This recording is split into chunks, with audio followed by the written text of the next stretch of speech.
I'm glad you had Alzheimer's.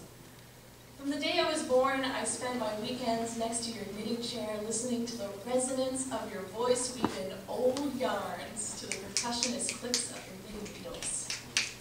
But in my 23rd year, when you could no longer be left alone, you were moved into my home and I was scared. Scared that one day you'd be some empty shell, and because our lives were now knit together and your sweater was unraveling, that mine would unravel with you. Until I realized that your sweater was just being dyed a different color, and so was mine. I realized it when you started forgetting, not just where you put your keys, if you left the oven on, or if you'd already said good morning. I mean, really forgetting. Because the first thing to escape your mind was the most embarrassing story about me you used to tell every person you met. It's safe to say that suddenly I didn't mind this disease so much, until I saw how embarrassing it was for you to feel that story missing from your mind. So I started telling everyone myself. I really realized it, when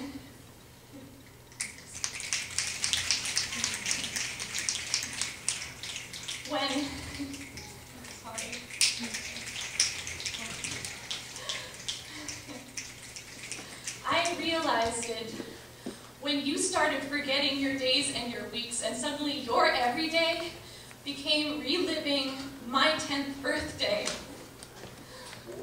You'd ask me for your purse and hand me the $10 inside and say, go buy the biggest bag of candy.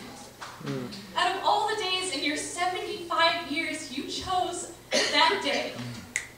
So I did what you asked, and I bought the big bag of candy, but I didn't eat it. And now I have bags upon bags layered in my cupboards like the rings etched in the trunk of a tree to remind me that all that I am is rooted in those moments with you.